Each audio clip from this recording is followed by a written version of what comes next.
Okay, good morning. How's everyone? Good. Good to see that the class is becoming more and more popular with the amount of people that are coming. If there's no one here, I'll still be recording the class.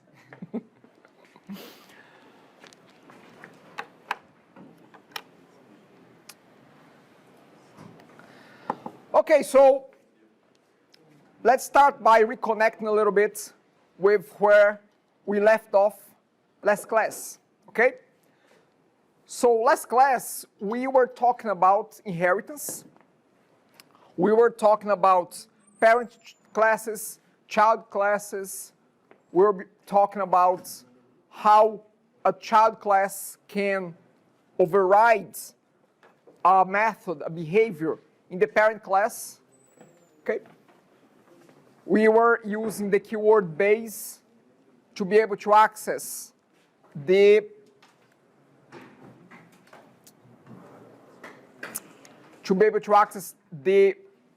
parent class methods, okay? So that's where we left off. And today, in our first half, we're gonna finish talking about inheritance, okay? We're gonna do that. Then after that, in our second half, we're gonna go through some exercises, okay? And that's how we will be doing it today. I will talk a little bit about announcements and reminders a little bit later to see if more people come in, and I don't have to repeat myself. Okay?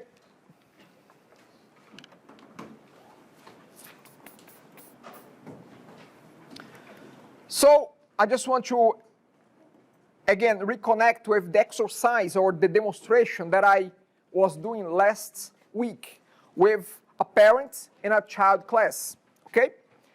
As a parent class, we had, just for demonstration purpose, we had employee. So employee was our parent class, and then we had commission employee, which was a child of employee. This time around, I did a little bit of reformatting, so I broke down employee in one file, commission employee in a separate one. As long as they have the same namespace, they can see each other without a problem. Here's how we do the inheritance. And in each one of those classes, they have a method called getGreeting. GetGreeting in the parents, it's flagged as virtual. Once again, I want to reconnect with what virtual means. Anyone can remind me of what is it that virtual means? Can be overwritten, right? It can be overwritten in the child. So it's the parent saying, hey, I'm okay if you decide to overwrite that. Now, you don't have to. The child does not have to. It's optional.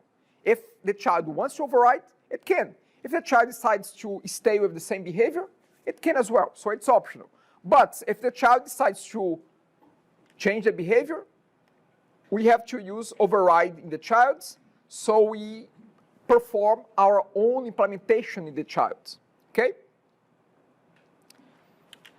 Just to remind you about base, I could still call getGreeting from the parent if I say something like this, base.getGreeting. Okay? So if I say that, I'm calling from the child's method, I'm calling the parent method, okay? Use the keyword base. Why did I have to use keyword base? Because if I just say getGreeting, who's that getGreeting over there? It's a child method, yeah. So again, to be able to distinguish between the parent's method and the child's, I have to use the keyword base. Okay? But again, we're not going to be doing this with this example. Here's what I would like to do now. I would like to move forward to the next topic, which is called implicit reference conversion. A mouthful, sounds like very complicated stuff, but it's not. It's not that complicated. Let's break it down a little bit there. So reference here, to be honest, reference is there just because it's an object. In objects, they are reference types instead of value types. So that's why we have reference there. Implicit conversion. So let's focus on that, implicit conversion. When you see the word implicit, it means that something is done for us, but it's not done openly. It's not done explicitly. We don't see that being done. It's done, in a way, kind of hidden from us. And conversion, well, converting from something to something else. In our case, the conversion is between the child object to a parent object. I can say something like this.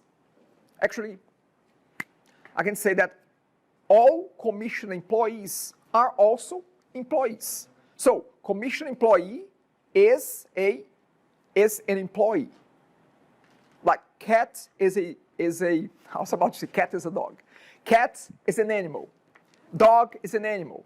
So you see this relationship, which this is a, is an, implies a child's parent. Now, when we do implicit conversion, it means that the child can be converted automatically. Implicitly usually means automatically as well. You can read like that. The child getting converted automatically to the parent. But what's the point of that? I mean, why would we have to do that? Why do we need to do that? Well, let's see an example here. Let's take to our example of employee, commission employee, okay? We have our program. In our program, we are declaring an employee and a commission employee, okay? Employee and commission employee. Now, we have a method in our program class called display greeting. Display greeting uses as a parameter employee. Now look at this. We are not getting an error here, even though, yes, we are sending an employee here, but this is not employee. This is a commission employee. However, I can implicitly convert from a commission employee, from a child, to a parent. And that works. I don't have to do anything special to call this method using not an employee, but a commission employee. So we are, by doing that, we are implicitly converting from a child to a parent, from a commission employee to an employee. But again, what's the point of that? Great. I'm glad that you asked that. Display greeting shows this get greeting, correct? Get greeting is available on both of them, correct? So on employee and commission employee, okay? So commission employee has a get greeting, employee has get greeting. So if I send an employee here, it's going to call get greeting from the employee. However, if I send a commission employee, get greeting will be called from the commission employee.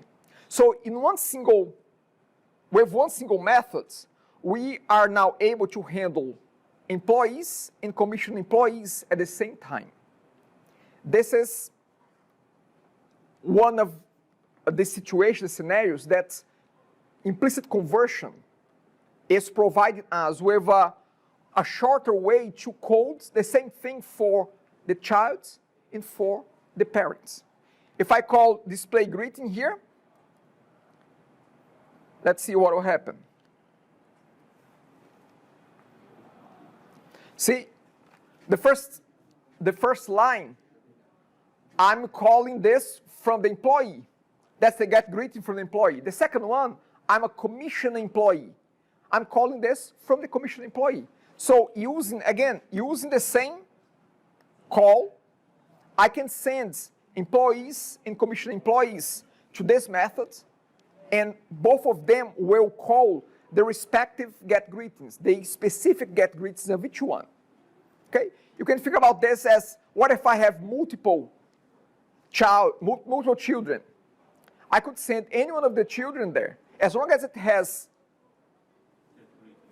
well, even if it doesn't have get greeting, but their get greeting will become the parents' one. Again, virtual does mandates an overwriting. It just says you can overwrite. So if the child decides not to overwrite, that's okay. That's okay. Give an example here. If I comment this out in the commission employee, now I run this again. See, now, because the child no longer has an implementation of get greeting, the message shows the same for both of them. Of course, the ID is different because it's picking up the ID of that particular employee. Okay? Yeah. Now, again, I'm saying that because, I'm explaining this because implicit conversion is one of the benefits of using parents and children classes. And I'll show you one more here during a video. Let me see what else we have here.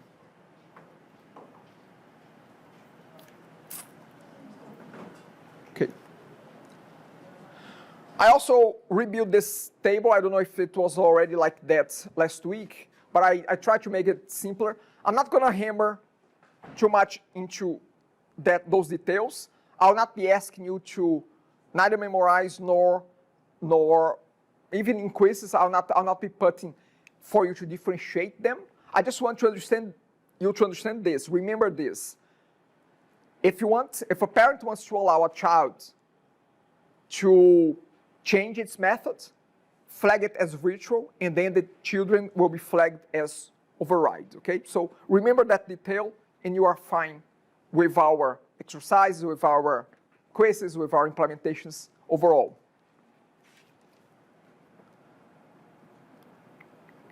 Let me see something here, okay.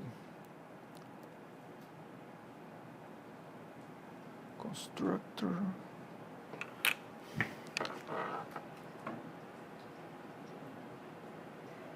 Yeah. Okay, so actually, I'm looking for a video here.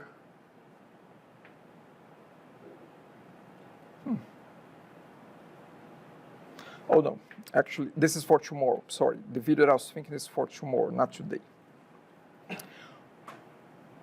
Okay, so again, that was my attempt to explain you what implicit conversion is. A child getting converted automatically to a parent. We're going to see more examples of that as we go through today and tomorrow. Okay? I'm going to talk a little bit about the object class. Here I'm talking about object class. It's not the general objects, okay? So in C#, there's a class called object. I mentioned about this class a few times before. Just want to see if anyone remembers something about this object class and can tell me something about that.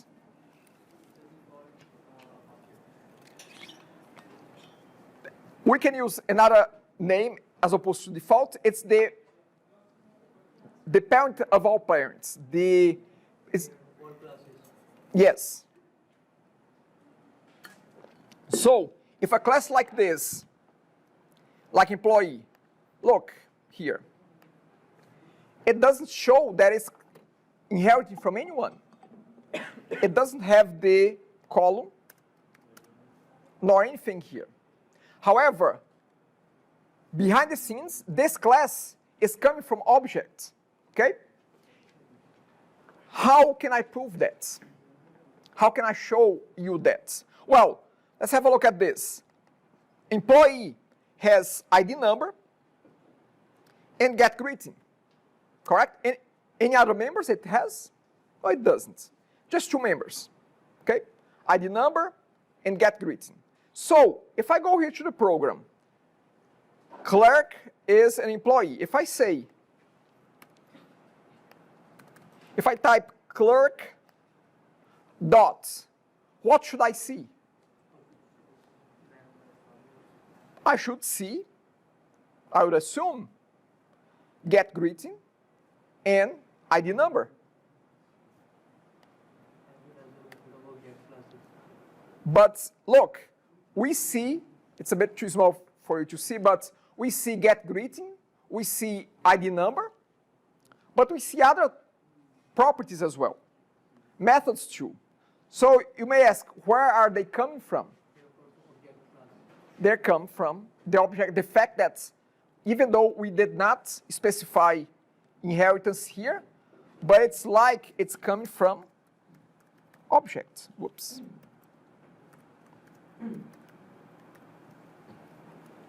Okay, it's like it's coming from objects. But we don't have to explicitly say that. Look, some of the methods that we have a method called toString. toString will return a string representation of that object, of any object. Let's give it a try on this. Let's see what toString will give us.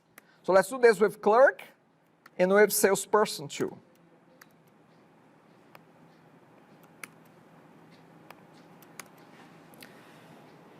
Hey, let's output this so you can see the values. So let's do a console.writeLine.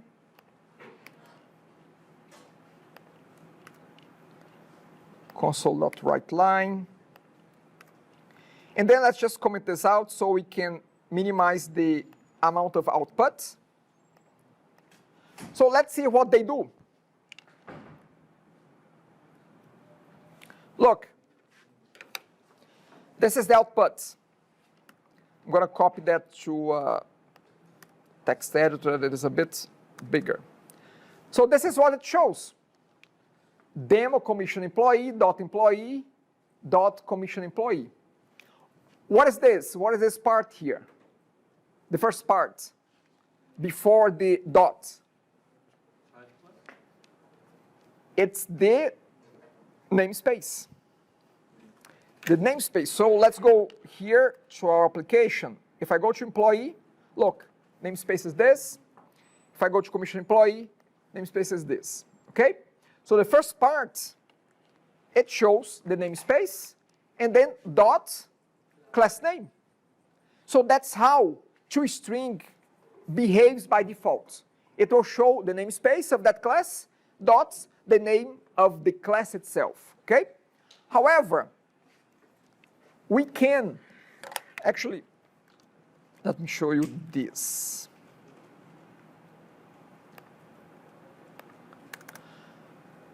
I'll just put object here. O. I just want to see the definition of object, okay? The details of object. I can right click and I can go to definition. This is what we see, the different properties and methods from objects. Let's look at toString. Look at this. Okay? Look at the keyword here. In a way, what is it that object is trying to say there? You can override it. You can change it. You are welcome to change it. So we're going to do it. We're going to change that behavior. We're going to rewrite. So why I'm saying that, and I mentioned that a few times, because we're going to be doing that not only for demonstration here, but during exercises. Most likely in the test, there will be something about that as well. If you have gone through the exercise, you're going to see that there was an exercise that asked you to override toString. If you have not gone through the exercise, you're going to have a chance to do that today. But have a closer look at what we are talking about today because you're going to be using that a few more times during the course, okay? So,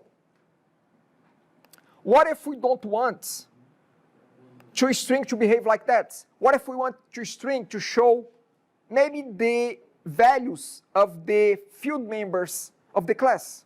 Maybe something else. We can overwrite of toString and we can do that.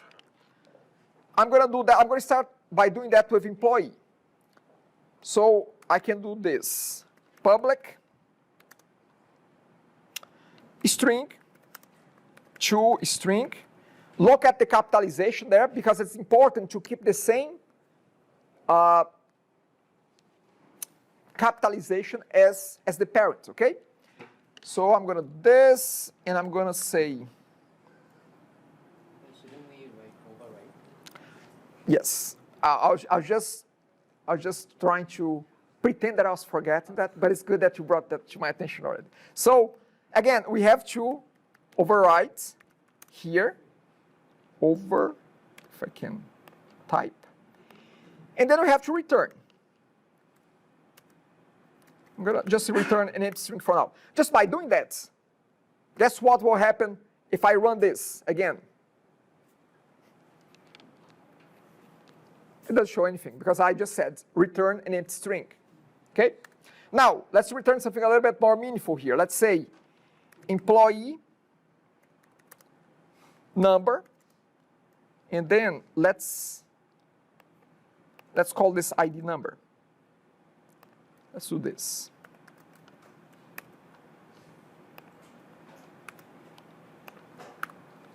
So if I run that, it will show the same for both of them. See? toString now, it's showing the same message for both of them. Again, I will use overrides in the parents because we are overriding here from the objects. But I can do this again in commission employee.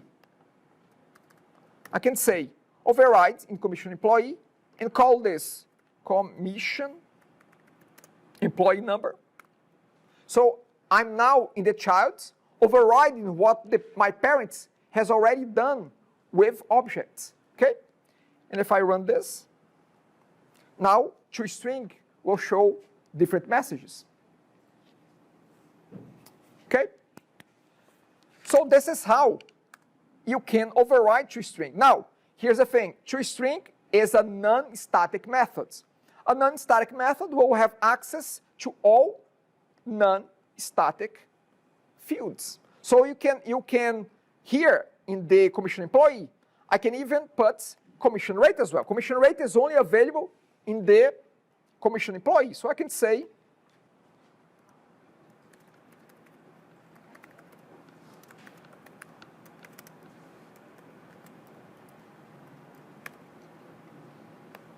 now, if I run this, it will come as 0 because I did not change it at all. So it shows commission rate 0 because I haven't done any change with that. But again, you can access from inside toString all fields. So it cannot be void, right? It can, if it can return void, no, it cannot, because then we will not be able to use it here, okay?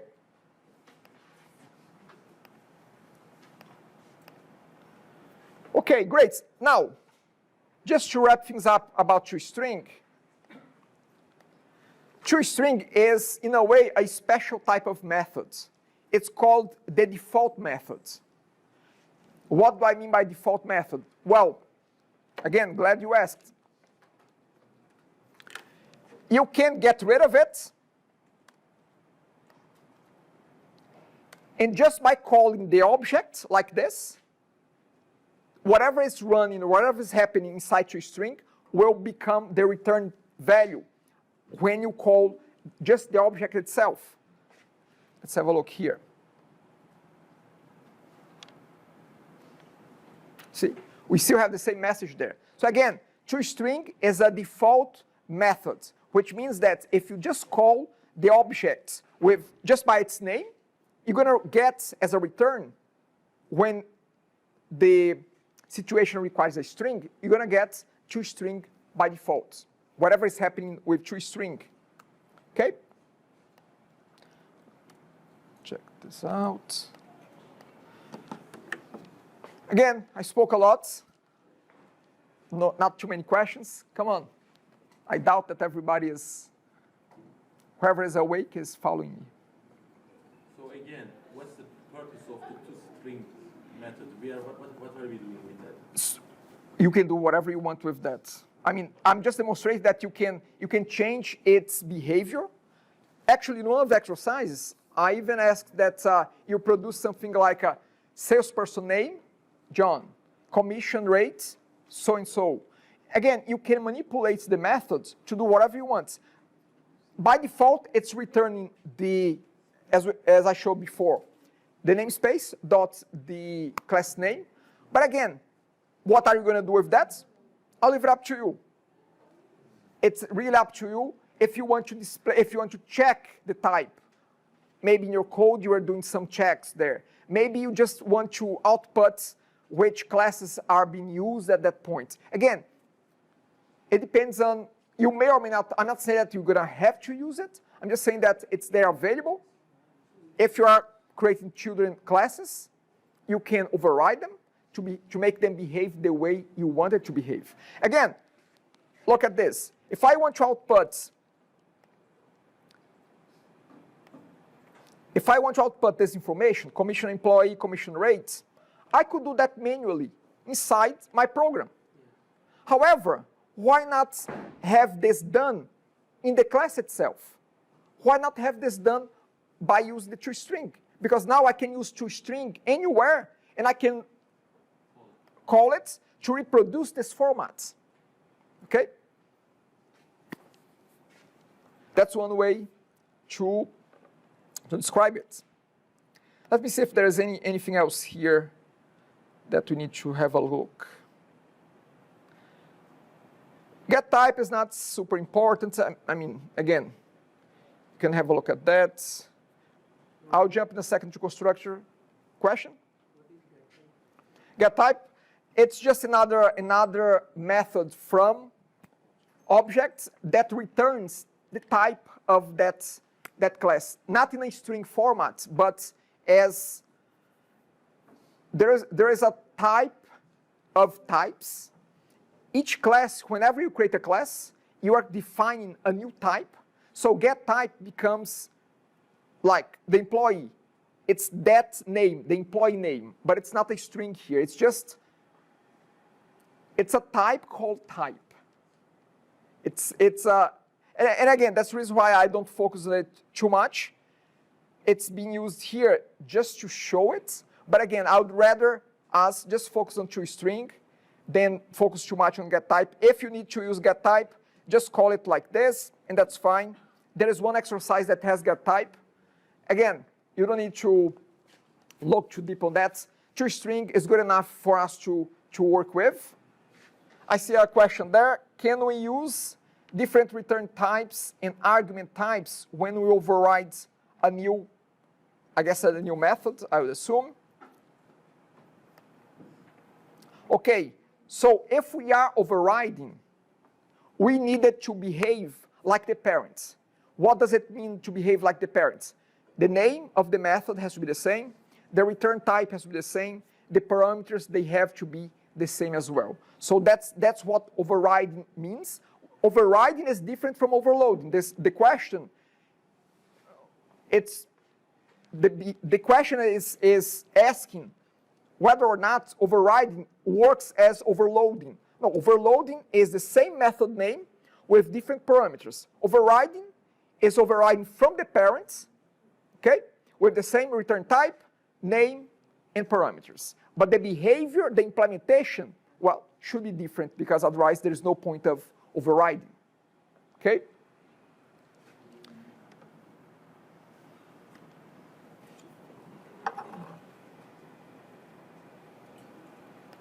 Okay. I'll wrap things up with constructors. And then, again, as I said, in our second half, we're going to jump to exercise on those. We have seen constructors before. We have seen constructors of classes. We have seen how to overload constructors. No. Constructor is what we call when we declare an object and we say new employee and we put parentheses. That's a constructor, okay? So when you have parent and child relationship, there are special things that happens in terms of constructors, okay? And that's what we're going to be talking about now.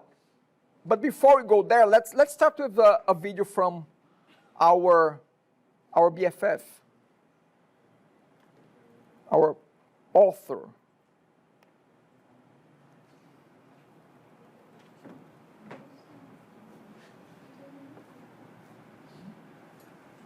Sunglasses class. Assume that two of the properties that sunglasses have are a frame color. This is Joyce Sparrow. Let's look at constructors and the role they play in inheritance. Suppose you work for a company that manufactures sunglasses, and so you decide to create a sunglasses class. Assume that two of the properties that sunglasses have are a frame color and a lens color. Also assume you have a constructor that takes no parameters, but that sets the frame color to black and sets the lens color to brown by default. Now assume you create a child class of sunglasses called prescription sunglasses. It inherits from sunglasses. That means that every prescription sunglasses object will have a frame color, a lens color, and assume it also has a diopter. A diopter is simply a number that represents one of the values as to how strong a prescription is in a pair of prescription glasses. Assume the constructor for this child class is also parameterless, but that it sets the diopter to 0. When you declare an object of type prescription sunglasses, you call the prescription sunglasses constructor. It, in turn, calls the sunglasses constructor, which executes first. So when you declare a pair of prescription sunglasses, you get black frames, brown lenses, and a diopter of 0.0. The black frames come from the parent constructor, the brown lenses also come from the parent constructor, and the 0.0 diopter value comes from the child constructor. Assume you have a different sunglasses class that has a non-default constructor. This one requires a string representing the color that is then sent to frame color, and another string for lens, which is then sent to lens color. Now when you create a child class, because the child class constructor is going to call the parent class constructor, you have to have two arguments to send to the parent class constructor. In this case, we're sending two strings, red and yellow. Red will go to the parent class constructor and become color, and yellow will also go to the parent class constructor and become lens. Diopter will still be set in the child class constructor. So now when you declare a pair of prescription sunglasses, you get a red frame, a yellow lens, and a diopter of 0.0. Here's a different way the prescription sunglasses class that require 3 parameters of its own, color, lens, and diopter. 2 of these could then be passed to the base class constructor, color and lens. Color could go to the base class color parameter and lens to the base class lens parameter. Then the diopter could be set in its own constructor. So when you declare a pair of prescription sunglasses and use the arguments purple, pink, and 3.0, you get a pair of sunglasses with purple frames, pink lenses, and a 3.0 diopter. Thanks for watching. Okay, I'm going to step back a little bit and go through each one of those examples. Let's start with this one here. Yeah. So look what we have. We have sunglasses and we have prescription sunglasses as a child. We have both of them, they are what is called, what is it? What type of constructor is that one? How would we call that? The constructors without parameters. Default. So constructors without parameters, they are called default constructors, okay? So the child does not have to call the parent constructor explicitly because the parent has a default constructor. So this constructor here, as it does not call any base constructor, it calls the default one. But we don't have to say that. It's called implicitly, okay? So again, we have two default constructors here. With default constructors, we don't have to call the parent constructor explicitly. It happens automatically. By the way, with that said, whenever we create a prescription sunglass, what runs first? Which constructor runs first? The parent class constructor, then the child class constructor. Now, let's again, I'm creating a new prescription sunglass object. How many constructors run at that point using this as an example? How many constructors will run? How many? Not two. Why three? Why three? Why three? You know, do you test film color, lens color? Yeah, no, yes. Why three? Three constructors. There, right there, we just have two. So you have to point to something else. If it's three, it has to be something else beyond that. Because there we just have two. We have one for the child, one for the parent. The answer is three. But where's the other one? Where's the third one?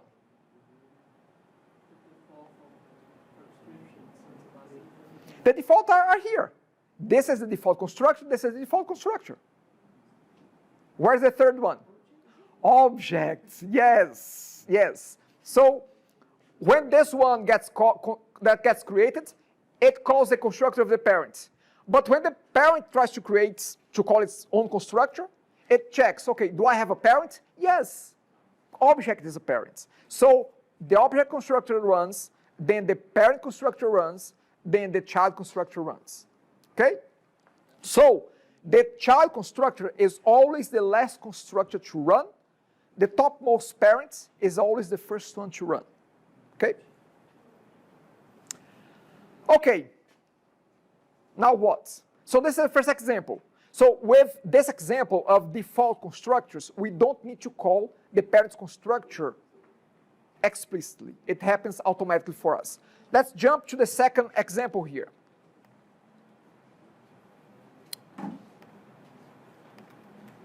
Okay, so in our second example, what we have is the parent requires two parameters here.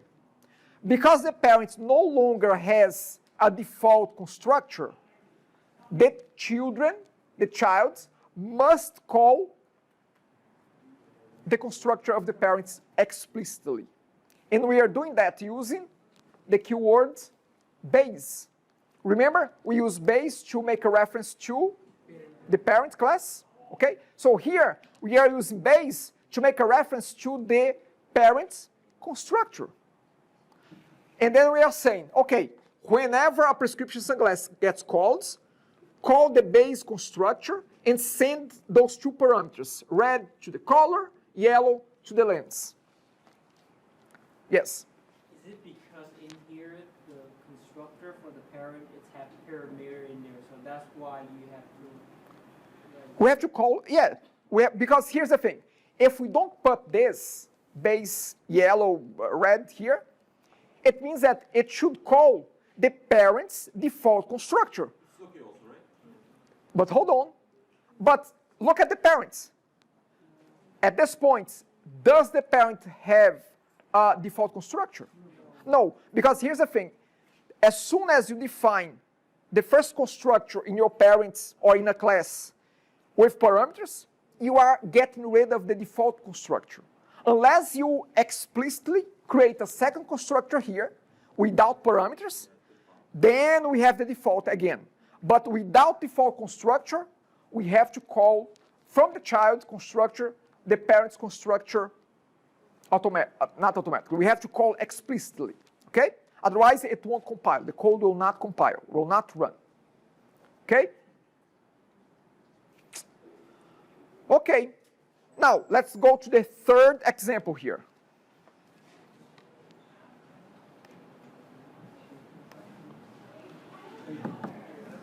So, in our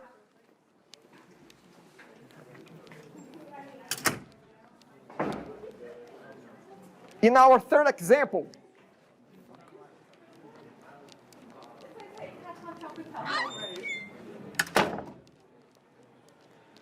okay, so in our third example, look at this. Our child constructor, it has 3 parameters, okay?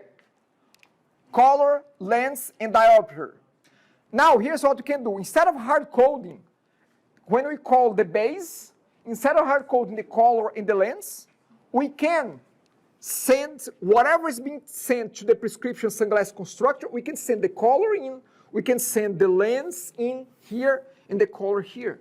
So we can call the base parents with the parameters that are being set to the child constructor.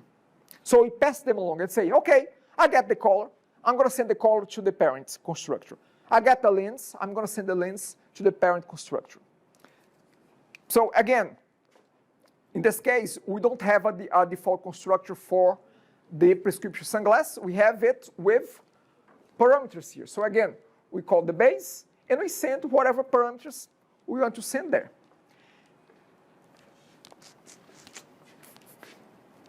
How does that sound? I have a question here. Yeah. Yes? Which one? This one, this new one? It's no longer default because it has parameters on it. Okay? Yeah, we have 3 parameters because 2 of them are related to the parents, and one of them, which is a diopter, is related to the child. Okay? Again, once we get a chance to practice this more, it becomes a little bit clearer.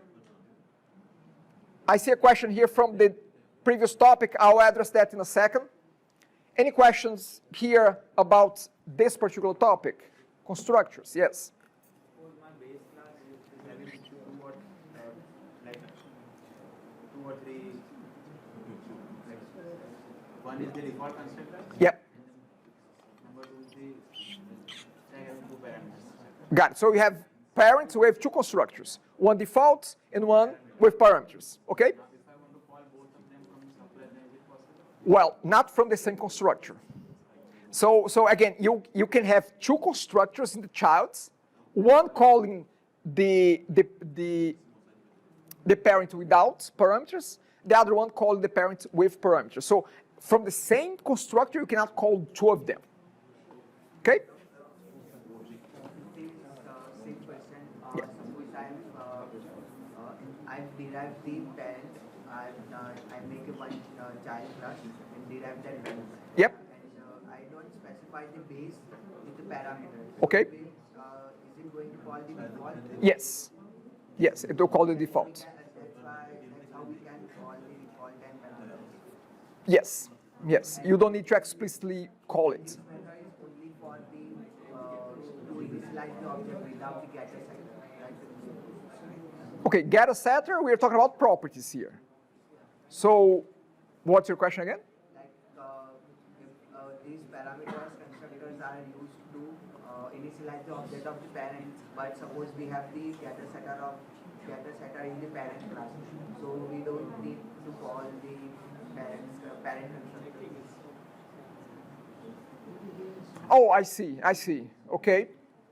Okay, let me think for a second here. In a case like this, or are you referring to the example that was given with 2 constructors, with one without parameter, with one with parameters? Yeah, you can initialize the parent's properties from the child. No problem with that. No problem. No problem. Okay? Okay, so I just want to quickly address the question that is there on Padlet. So, can we, again, I addressed the first one, but then there is a follow-up. How about the new? Okay, so here's the thing.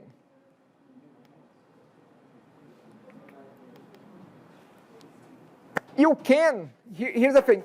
You can use new or overrides to override an exact method of the parents. However, you have the freedom to create a new getGreeting here that has different return type, different parameters. So again, if you create the same method with different parameters, you are not overriding anymore. You're just creating a new method. That's it. Okay? So, again, you use new and overrides to interfere with the link between parent and child. But you can recreate the method with different parameters. In this case, you're going to be overloading the method, but not overriding anymore. Again, I don't know if that answers the question, but that's what I have to offer here. Okay. Okay.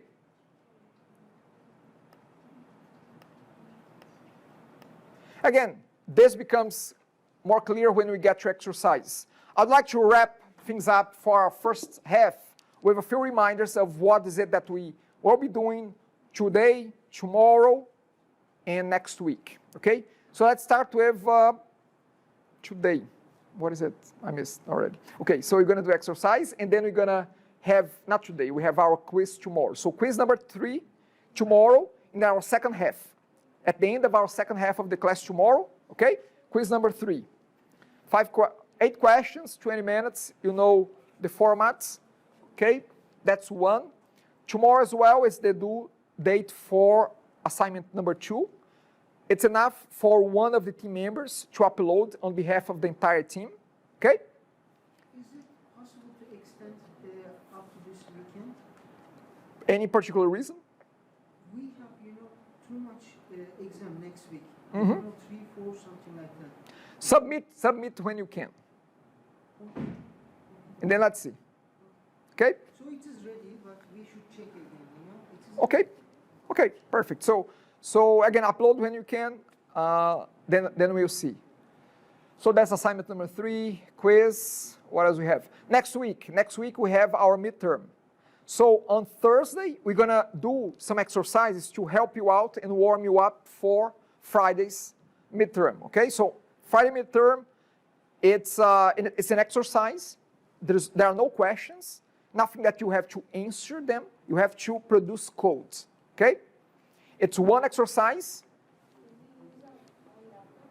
Yes, your own laptops. You can use, no, it's open book, open whatever, except open buddy, open friends, okay? We're gonna, yeah, so that's the other thing. What else? Any questions about timelines? I think I feel I'm missing something here. Well, it's the duration of the class. So it's, I mean, we come in 5 minutes. In 5 minutes we are starting. So it's an hour and 45 minutes, an hour and 50 minutes. The duration of the class. Okay. Let me see if I'm missing anything here. What's that? One exercise. So it's long. It has A, B, C, D, E. It's one exercise. I can guarantee you that you will be able to handle within the hour and 50 minutes, hour and 40 minutes. You will be able to handle that. I mean, again, it does make sense to do something if you cannot handle during the time that you have, it does make sense. But instead of having a big block of text, which is confusing, can become confusing, I'd rather have it break down into one line. You do this, and you do this, and you do this, and you do this. Instead of having one entire block that you have to digest on your own. Okay? Okay, what else? I think that's it. If you have any questions, let me know. Let's go for a quick 5 minutes break. Once we come back, we're going to get to exercises, but 5 minutes, okay?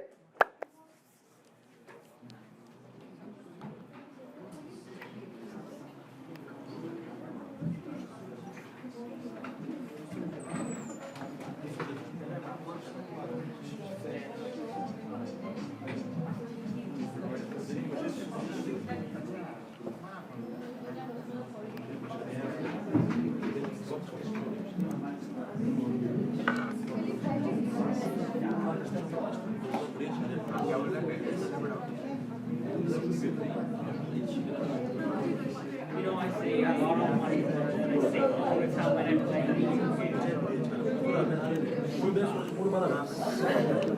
I always say that when I was like, because I was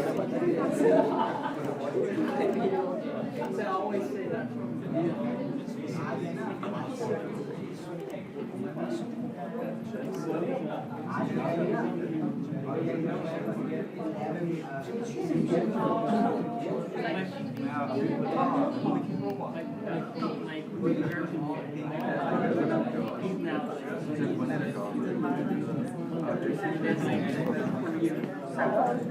Tomorrow's quiz we have to practice like for the last 2 weeks. Yeah, so the content, let me see, I think that I mentioned that. Let me see here.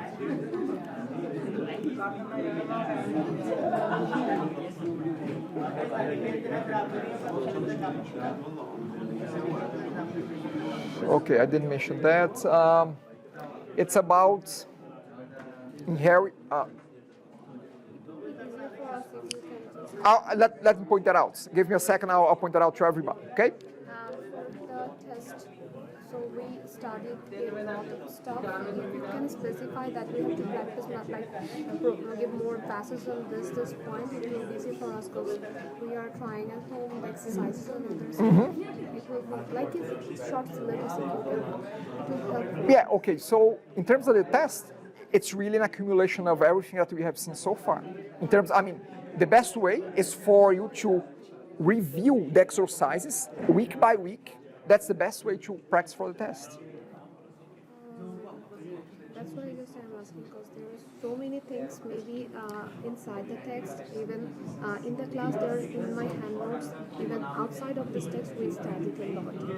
Just it's like if you give us for example, for like a unique exercise that may combine all of this till today, so that we can exercise this this part, we try this part, and this exercise will be related like or maybe it's like close to the test question or something. Yeah, the close one will be the one next week, So that we the can exercise next week. And again, Because if you give us the next week, then it will, we will get only one night to practice it. You know, if we but you have from now until there to practice the exercise that you have accumulated over the course of the 6 first weeks. I mean, again, you we, just give us we're an gonna. idea that we have a week between this, so we can practice and like group studies and other Okay, scenarios. okay. That's right. Because there are some people in the class may have a good idea about it, so we can take their help. But if you provided the like next week first class, Okay. then we will have only one night, and everyone at that time was busy doing their own stuff. Yeah, okay, so I'll try to put this exercise together, but again, you have plenty of material to go through. You have plenty of exercise to go through. I mean, don't tell me that I have not given exercise enough, because there's a lot of exercise there. That's why I'm just asking, because I'm practicing like starting from the beginning, and week by week I'm studying. First of all, I'm going through this theoreticals that you provide for the slides. I'm reading it right now and trying the small examples and exercises too. Okay, let's see what I can put together by Monday. I'm not guaranteeing you. I'm not guaranteeing you. But I can tell you this: do the exercise, because then you're gonna be prepared. Okay. And like the quiz stuff you're going to have to prepare. The quiz stuff. The syllabus for the quiz. The what? Oh, The topics. the topics. Yes, yes. Okay. Next in line. I want to talk about the assignment. Okay, we're gonna have time for exercise. We're gonna do there. We're gonna do them. As anything specific? We have exercise time. Yeah, so we're gonna have time for exercise. You're gonna ask that time. Okay?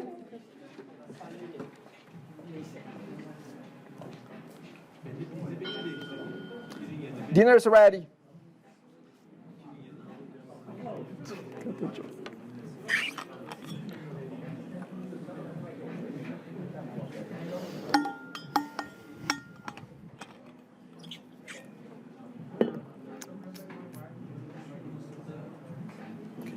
Do this.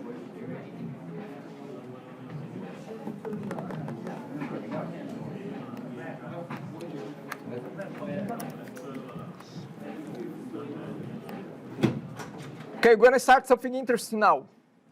Yeah, right now we're going to start something interesting. So again, maybe go, but go quick. You had 5 minutes, but again, you can go. But I cannot wait for you.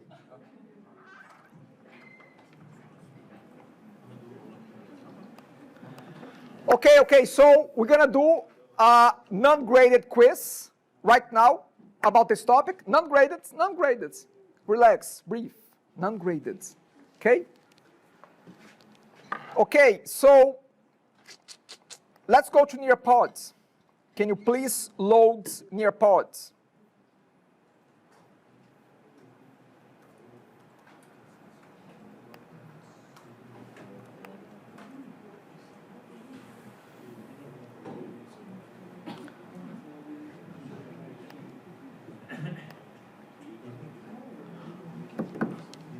Okay, we're going to have a little competition here.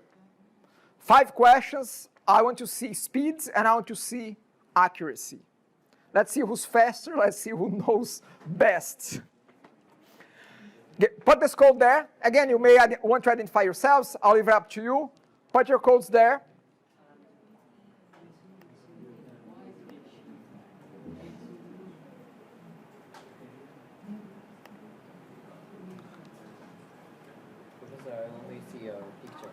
That's fine.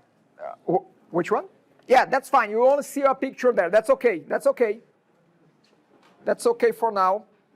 So, because I'll have to close this. If you want to decode again, it's right here at the top, okay? So we're gonna do, let's say, a Valentine's Day theme, as we are about to go Valentine's. Okay, join the race.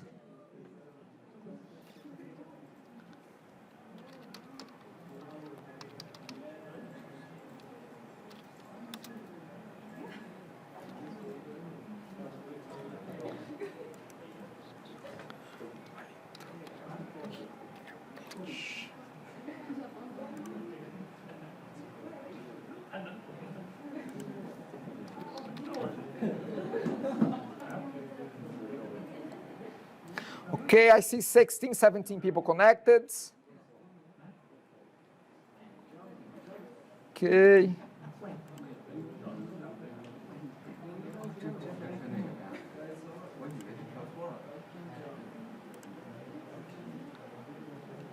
Okay, I think that we have everybody here. Yeah, 19 more or less. Okay, so 5 questions. We have 5 questions. Each question will move to the next one automatically in 30 seconds, okay? So it will go like that. If you came afterwards, again, you can still join, but you're going to be a little bit behind. I'll give you a second for you to join again. So I'm going to start this.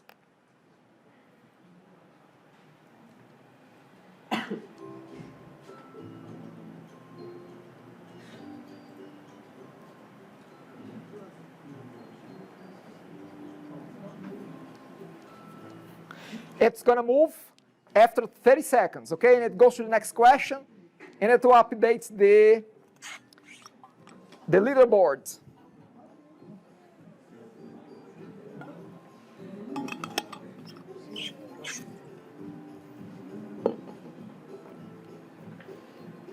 Okay, let's see.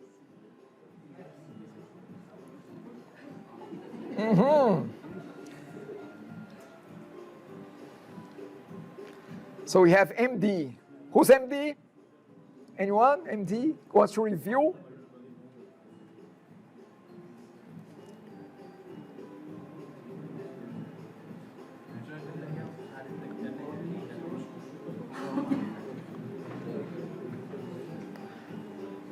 I'm going to hide the leaderboard.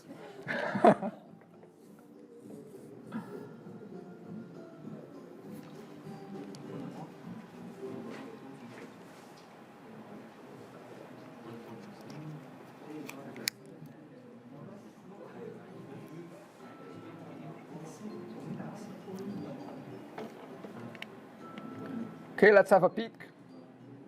Okay, MD. Still. Come on, Vinny. Cole. Come on.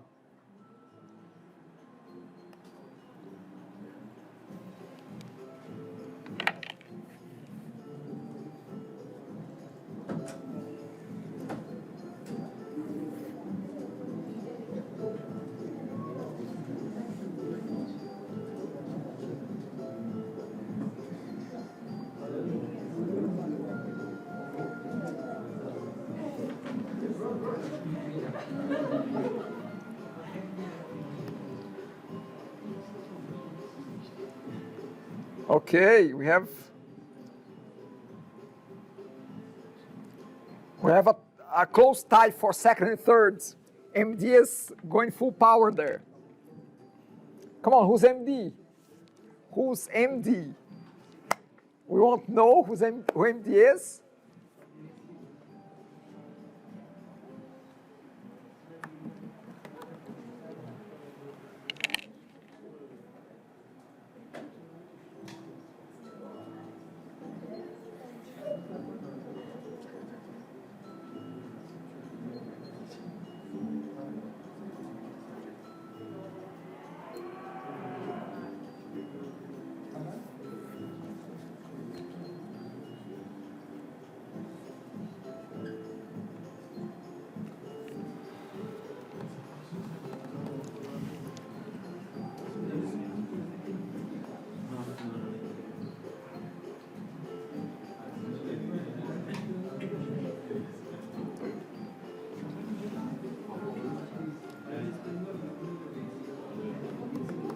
Okay, and we are done.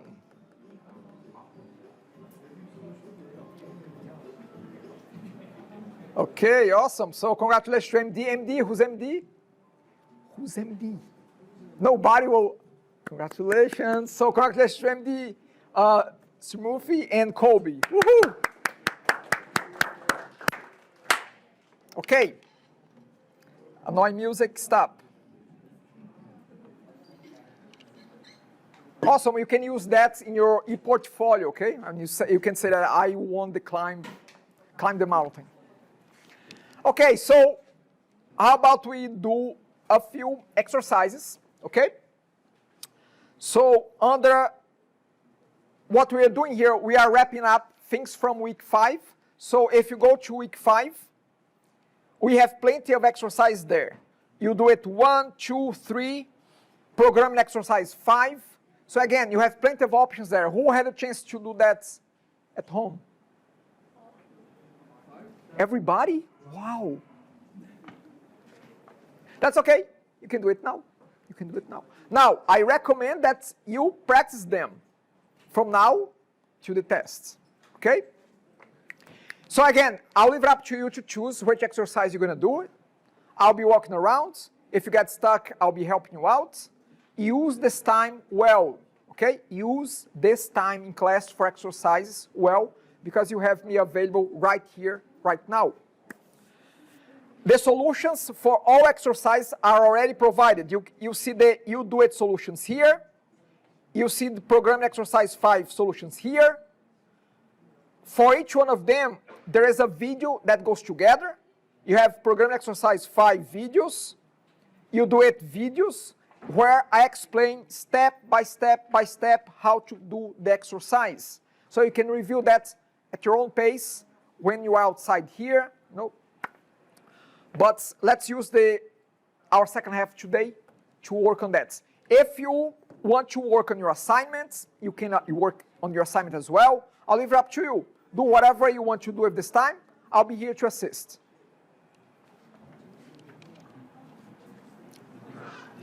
You guys missed the race. A race. We went to the hallway and we just raced there.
Okay, I'm going to take a quick attendance here.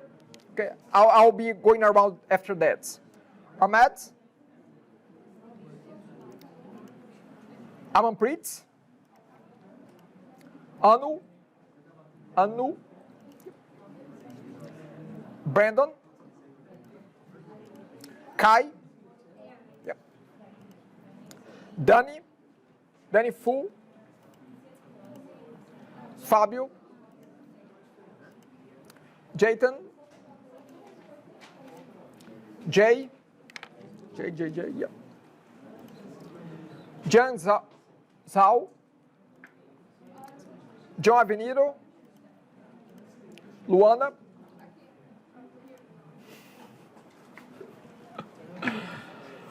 Lufu? Manpreet? Marvin? Mehmet?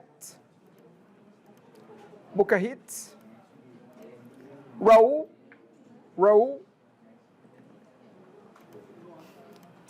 Ravi? Ricky? Ritesh? Salim? Sampath?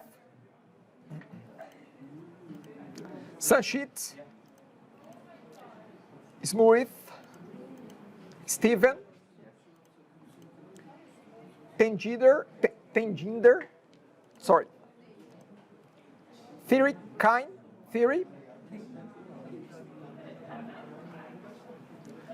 Tomoki? Vin?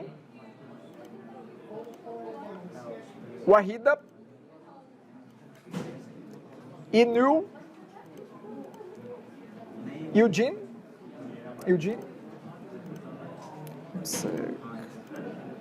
Zangir?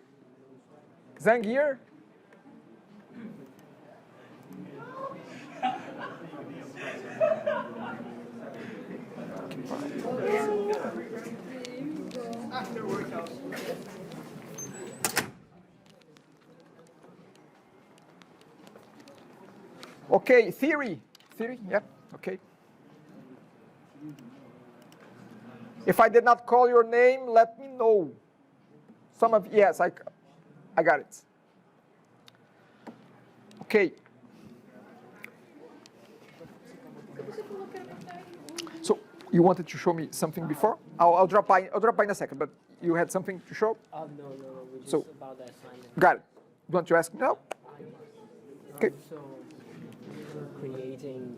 So we kind of confused, right? Okay. So I know that we have two constructor, which is each gonna pass through each object, right? Pass through each object. Yeah, used for the first constructor, the first object, the second constructor, the second object. Yep. So the first constructor. So we wondering, like, should we allow user to input like what we did for a second object, or we just pass the value into it like this? You can pass the value. That's fine. That's fine to pass the value. Yeah. And then That's okay. The second thing is like, because we were trying to wondering where Mm-hmm. should we like put out the default values, because we have the default values and this one right here, the default for the base salary. So we were back then. So right now we decided to pass it into the constructor, the default constructor. That's okay. That's okay, Pastor. The only thing is that for the second constructor, that's not been applied there. And I know base salary is being passed there, isn't it? I mean, we have base salary being already. But again, that base salary of 1,000 is not being applied to the second constructor, is it? No. No, it's not. Because second constructor, it use the user input from the console. And Got it. Validation according to the question. They can only input between 0.1 and 0.10. So Okay. there's no way user can input the null value. That's okay. But here's the thing. If you have a default value that is applied to all objects of that class. Ideally, where you could set this default value could be, yes, could be there as well. It could be there because then you don't have to worry about doing this for the first constructor, the second constructor, what else. No, just put it there. It will be applied to any constructor. Now, I know that the second constructor, you're going to have already the base salary being set. That's fine. But again, if you put there, you're applying to the whole thing. You're not saying, oh, I'm just applying to this constructor or that constructor. What I would suggest, it's fine the way you guys have done. What I would recommend is put it up there and it will be applied to everything. Now, it depends on the question as well. If there might be a question that says, in this constructor, initialize the properties. Then you initialize them there. But if you have a global default like this, you can just do it up there. So in here, your intent, your goal is like, hey, if user doesn't input like, so in here, what if the user doesn't input any like base salary, we will automatically give him $1,000 as a base salary. It could be, yes. Right. Yeah. Mm-hmm. Okay? Thank you very much. No problem. Sally, what's up? So now I think I figured it out, but let me ask you again. For the swap. Oh, swap, okay. Okay, look. You are setting the values right here. You are not swapping the values that are coming in. If I send swap 10 and 20, what are you doing with them? You're not swapping them. Oh, okay. Swapping is to swap Just one. switching. Yes, just switching them. Oh, okay. Among them? What is that? Among them? Yeah, just switch. I mean, what? It's come A is 10, B is 20. When it finishes, B becomes 10 and A becomes 20. So you just flip them. So this is misunderstanding. It might be. Okay. You know, right? This method, I didn't assign here this value. I assign in main, and then I send from main to here. I make it right like this. Okay. So I So didn't assign here. Can you see? yeah, I can, but you're not swiping. Yeah. So I'm not changing. Now we among got them. it now. Yeah. Okay. That was the intention. Now the question is, this is the solution of the exercise 5, if I am not mistaken. Okay. This is I think the parent class, right? Letter demo. And this one is The child. child one, Yep. right? Yeah. That. Okay. So in this parent class, Okay. we are, there is a method here. Yep. TrueString. But it is new. Yeah. So as I mentioned before, new and overrides, they behave very similar. They behave very, very similar. Because The difference object is, is virtual, right? yeah, so object if it's virtual there, we have to use override or You can- we use both. we have the option to use any one of them. New or- The only difference, and again, I didn't want to stop to go through that minor difference, but is that it's the link, yeah. it's the link between them, which again, I won't be asking for that. It's just too small of a detail to make. In this context there that you are using, doesn't matter if you use override or new, it would work the same way. In this example. That's why I was thinking like that. If it's virtual in the object, it should be override here. I was thinking like that. So, but it's okay too. so in a way, overrides, it's extending the behavior of the parent in the child. When you say new, it's almost like, Totally I don't different. care what you did in the Totally different. parent, I'm Totally new. redefining this. It's new. It's a brand new method. But again, in our situation here, it will behave the same way. Okay. The final result will be the same if you put new or overrides. Okay. Okay? I will tell something. You know, we have, if we understand Yep. what you are asking in question, so we are trying to handle. But we have very big problem with terminology, you know? Got it. This is very new English for us. Got it. For this reason, please, if you make, just simple English, these questions for understanding, like implicitly, automatically. Understand? Implicitly, it is, I don't know, it is very far, but automatically we know. So But here's the thing. But let me tell you, that makes sense, and I'll try my best to do that. But the other thing is that if there is something that is not clear for you, ask. Like swap. You assume you assume that it was supposed to behave like that. But again, simple, if I understand, it is possible to handle. I get it. But again, Yeah, you same assumed, thing, yeah. but you assumed that it was like that. Yeah. we don't assume things. Yeah, assume You is- clarify. Yeah, Assume is a mistake. yes, that's Okay? So again, I cannot assume what you know and what you don't know about the language. Yes. Okay?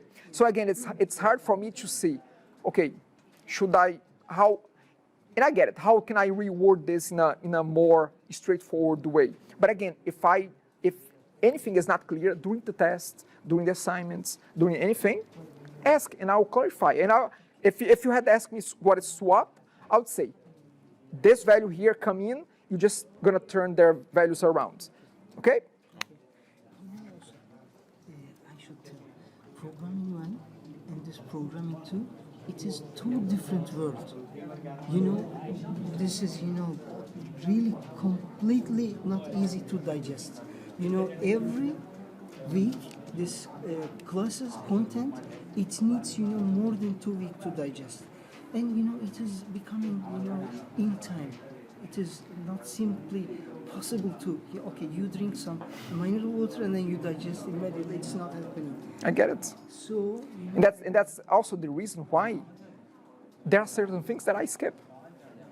Do you think that this is it in terms of the curriculum? The curriculum would require more stuff than that. I mean, more details and again, a lot of little things. I said, you know what? I'm not gonna dive into this little piece here. I'm just gonna go to the main things. So again, I skip a lot of little nitty-gritty things that I said, you know what? Just too much. It's just too much. Okay. Maybe the content is okay, but we have, he has 7 class, I have 7 classes. Yes, it's too So much. when all I get it. comes together, And Java is there as well. every week assignment, so the assignment it is not simple. Okay, if you want to do everything, I don't know, perfectly, so it takes time. I get it. For this reason, it's struggling. Exam, it is coming as a surprise, I get it. So take your time there. Again, as I said, upload when you can there, and let's keep moving forward and get through it. We are halfway. Okay? all right, thank you.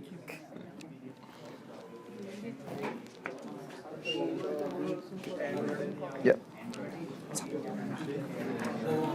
When I create a constructor with the parameters, I lose the default constructor, right? I can call the constructor without parameters after I create one with the parameters. Okay. So you're talking about the child or the parents, or just one single, just a class. Okay? So if I create Yes. So correct. You lose. when you are asking here, create two overloaded constructs, one without parameters, it's second one with this parameters. Yeah. The first one without parameters is just an empty one. Actually the first one becomes the new default constructor. It's like you are redefining the default I constructor. would be creating that empty, right? Not necessarily. It can have content. Can have a. Go back there to the question. See, there's one item there that you're going to be setting. Use the default value to 1,000. How did you do the 1,000 there? How did you address that? When I create the field. Okay, that's fine. That's okay. So in this case, no, that's fine. Now let's just go. Can you go here? I just want to see. Look, one without parameters for initializing all the instance data members. So don't leave it empty, because it's asking here, the one without parameter will initialize the private fields. So I should put here like Each private field there to be initialized here, like first name equals to, I don't know, maybe an empty string, maybe just initialize them with some sort of value. should I put here like because I think it would be the same if I put like this. First name equals to first name. No, but that's not initializing, because first name is not initialized yet, so you're trying to initialize Put a value. a value. Yes, that's a value. Including employee ID, right? Including employee ID, yeah. Could be 0, could be 1. Yes, that's Okay? Again, just look at the question, what it's asking, and make sure that you understand each part of what is being asked. Okay? okay. This part's okay. here you say gross sale and commission rate should never be negative or zero. Gross sale is money, so I'm considering the minimum value would be 1 cent, right? Okay, okay, that's fine. Minimum gross sales to 1 cent. Okay, Is that okay? okay. So, continue the question, 0.1 and 1.0, and then I need to make sure that this value would not be below 0. Yeah, so you need to validate what the user is I have entering. two ways here. The most common way is in a loop, asking, continue asking. Yep, yep. But I prefer this one that I showed you last week. That I'm validating like this. If it's and then now it's correct because I changed. I was putting his base salary. Now it's valid. Now it's correct. I can leave like this, or I should continue. Let's go to what it's asking there. Let's read that again. So, what is the validation again? So validation is that gross sales commission rate should never be negative. You need to check and validate that the user is entering the accept. So, if we go according to exactly what the question is asking, you should keep asking. You should be validating, because then you are allowing the user to say -1, and then you are changing that. You are changing, if it's negative, or then do this other thing. So again, we are validating what the user is entering to make sure that it's within that range. So to be more in line with what's been asked. That's why I did. Because here's the thing. Let's think about a system. If in a system, you think about how when you use a banking application or any system out there, if you put a number that is not valid, I'm going to ask you, does it give you a message, or does it change that value to a valid value? It gives a message to. That's the point of giving a message. I get the intention of, let's get rid of that and just put the minimum, but think about as a user. As a user, I put -1 and the system put 0 or 0.1. What is that? So again, try not to think just as a coder, as a programmer. We have to always try to think of how will the user see my application. And again, it's hard most of the time because we are doing the codes and we are just worried about the codes. But again, the best coders out there, the best developers, they think like a user when they are doing things, okay? So I hope that this makes sense.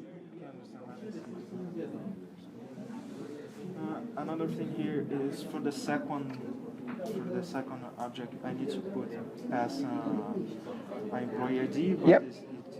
it's a get false, so I'm gonna do that because in this part here, You can ask the user to enter that. Yes. Yep.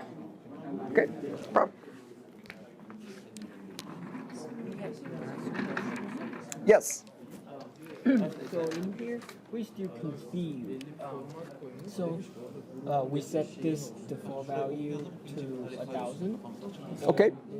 But then for the second object, right, we ask the user to input the base salaries again. Yeah. If they don't, if I input like $0, it's gonna, when it's calculating for the earning. So let me see one thing here. Let's see the first part here.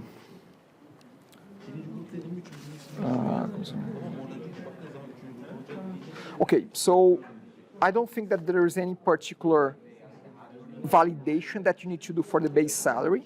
So again, however, I don't think so. So the only validation that you have is for the gross sales and commission sales. Yeah. But base salary does have. So to be quite honest, I'll leave it up to you to decide what happens if the user puts a base salary that doesn't make sense, or, I mean, because the exercise is not asking for you to do anything specific about that, I'll leave it up to you. You can accept whatever the user puts, you can validate that, and again, maybe ask the user again. I'll leave it up to you to do something, but again, because it's not asking specifically about that, it's really up to you to decide how to put that particular one together. There are some that are asking, for instance, Yeah. like that's one we gross use. sales. Yeah.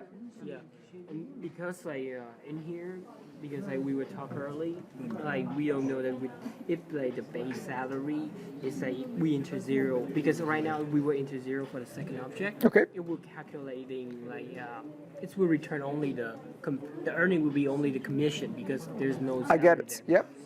And back then we were defaulting the base salary as 1,000. So it's, according to what we're thinking, it's supposed to returning with like 1,000 plus something like that. Got it.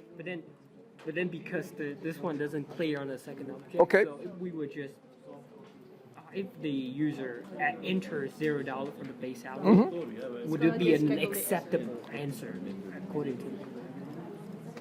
If you're asking, if I put 0, is it correct? Well, according to the exercise, it is. Now, I would ask you, if you want to apply that in a business environment, will that be okay? Maybe it would be. Maybe it would be because maybe it's an employee that is only commission based. There is no salary for that employee. He or she only makes money when they sell something. Yeah. Maybe it could be. Again, it depends on the broader business rule that you are trying to apply here. Okay? But again, this is open for interpretation, so there's no right or wrong answer. Okay. Just do something about that. Whatever you feel that it's right, just do it. Okay?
Okay, I just put on Padlets the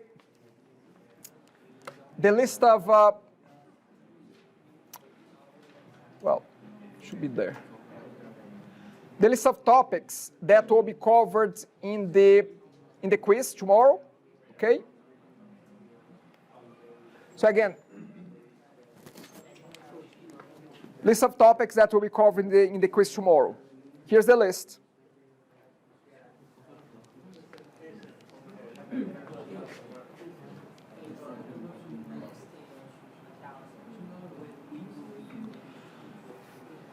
So just to answer this question, so the test next week is open book, no questions, it will be really exercise based, okay?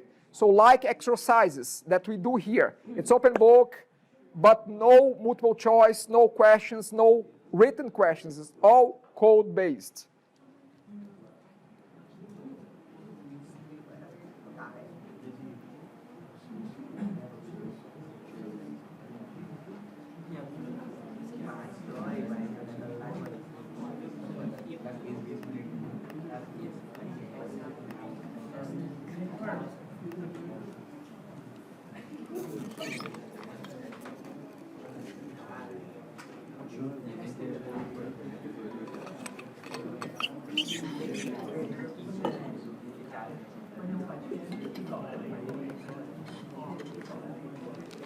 Yes.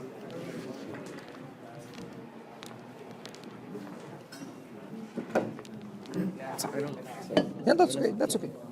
I don't 100% understand what the function about the get type is. Get type, it just returns the. Okay, when you create a new class, that class becomes a new type in the application. So get type is just another way to return the type of this class. It's just another method that returns that. Again, the use of that, it's very, very, actually tomorrow you're going to see something that may help with that. It's very particular, the use of that. You can test what is the type of a class. How do you know that, for instance, if you want to do something different from, if it's an employee or a commission employee, you can check, let's say in that method that says get greeting that sends an employee in, you can check the type of what's coming in, if it's an employee or if it's a commission employee, by using this method. It's a way that you can check what is the type of this object. If you are not sure, of course, if you just declare the object and you are using it, you know what is the type. Yeah. But if you are using in a situation that it might be the parent or it might be the child, and you want to know for some reason, you can use get type to check. If it's employee, do this. Else, do something else. So get type will allow you to check, to use and perform a test in the object, that you can test what is the actual type of that object. That's the use of it. The best I can describe. Okay. What is it output? Did you check what does that outputs? If you run.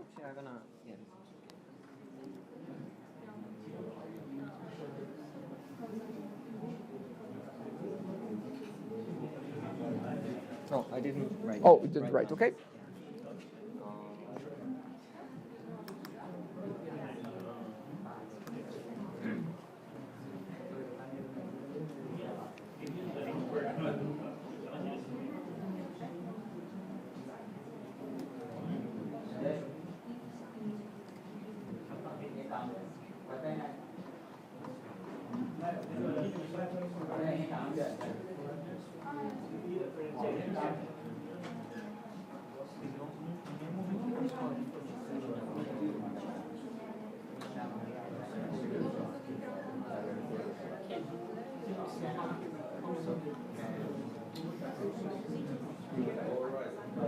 So, does it show anything there? Get type? Oh no, actually, I didn't call. That's okay. That's okay. If you want to test, that's fine. You can test and see the output. Okay? Yep. I should call toString. ToString from the letter demo, from an object of letter demo. So you have to declare an object from letter demo, instantiate it, and then say letter.toString. Okay?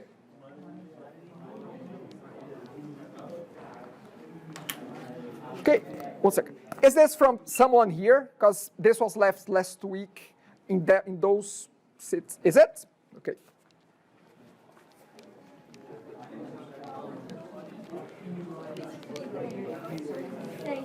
No problem. From the last week. Oh, okay. Who called me? Okay. I have a question. And sometimes we are using field to create the property. Sometimes we don't. What's the between? Okay. Okay, so if we don't use fields, we are using auto-implemented properties. Okay, we have a get semicolon, a set semicolon.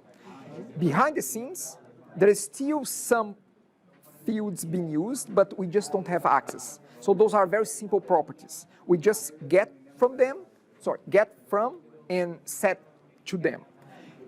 We bypass, it's like we are using the property as the final field without using a real field. When you use private fields, you actually have access to where the data is getting stored. So you can manipulate those private fields. You can do things like when you get a property, you can test, you can manipulate the value and say, oh, give it formatted, or whenever someone sets the quantity, calculate the price as well. You may need to apply, and I think that, I don't know if this, can you scroll down? Because I just want to see. See here? Look, scroll down. Maybe it's also holding a place in the memory. It is, but even if we have just the get and sets, there is a place in memory being held there. We just don't have access to that directly. But more specifically, the reason why we may use, let's see here. See, this height here. There is a method being called here. Yeah, set price. Set price. See, if you need to call that method in the set, you have to fully write the set. You cannot use auto-implemented, because auto-implemented, you cannot write anything in the set. Now, if you need to write something in the set, then you also need to write a private field. You have to hold this value somewhere in the code. But some of them we don't even use any. Yes, most of them. Just but height equals but value, return whatever. Got it. In those cases, it's okay to use an auto property. However, we are practicing in this class on how to fully implement gets and sets, so you know what you're doing. Okay. Now, if you are working in the industry out there, and if you just have a simple get and a simple set, you don't need the private field anymore. You are okay without that. You only really need the private field if you need to write something else in the set or in the get as well. Maybe the get, maybe. What can we write in the get, by the way? If we have a read-only property, total price. Total price is the multiplication between quantity and unit price. Okay, so in the get, I may get the multiplication between quantity and unit price. So that's one example that you want. Your get is a little bit more complicated. Okay, we will do the multiplication. Yes, in the get. You could do that. But again, if it's just a simple set and a simple get, you could bypass that with an auto property. Yes. Does that make sense? I don't know. Now your friend can help you out. Okay. We want to turn it in, but then before we turn it in, we already fixed this. We were setting the condition for base salary, and it's gonna be automatically for $1,000. Okay. So the only thing I feel uncomfortable is like, should we even let the employer ID to be in the constructor as well? Okay, so let me see one thing in your private fields. Okay, go to the exercise again. Go to that one more time. In the second, the one that's, see, read this line for me. One, yep. Without parameter for initialize all the instant data members. Are you doing that? Kind of. Kind of. Oh, all of them? Instead of doing it here, we need to do it inside the constructor. So again, read it again. Yeah, so initializing all the instant data members. In the one without parameters, are you doing that? Yeah, one without parameter. All of them? All of? So just like what I did before. So we need to initialize again. Yeah. That's what the question is asking. So default. You initialize, I mean, are you initializing already here first name, last name? You're not initializing them, are you? No. Okay, so again, the question is asking you very specifically, initialize all of them. So you initialize them there. So if we're initializing them there, then we don't need to pass the value in here then, right? Yeah. Here, We in the application? In the application? Yes. Well, initializing is just that. It's setting an initial value. It doesn't mean that it's a final value, no. Oh. It's just the initial value. Initializing is initial, the first values. It doesn't mean that they cannot change later. Oh. Okay? It's just initializing. So they can have a value initially. You can change them later, that's fine. But initially, they should have some sort of value, even if it's an empty string. Because when you declare a string, they become null by default if you don't set any value. So first name could be, I don't know, an empty string or...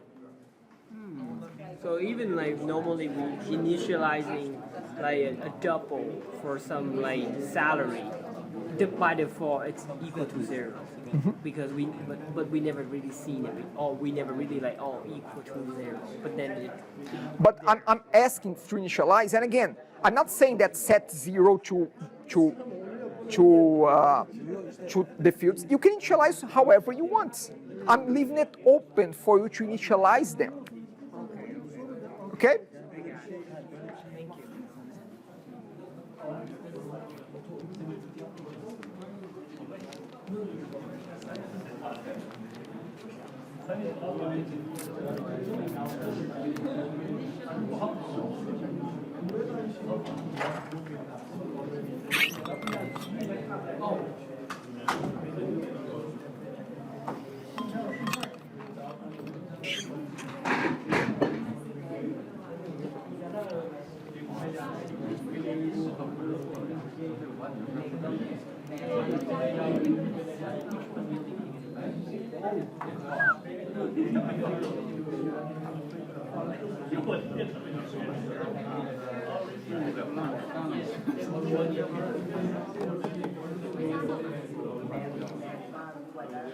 Okay, so I guess right on time.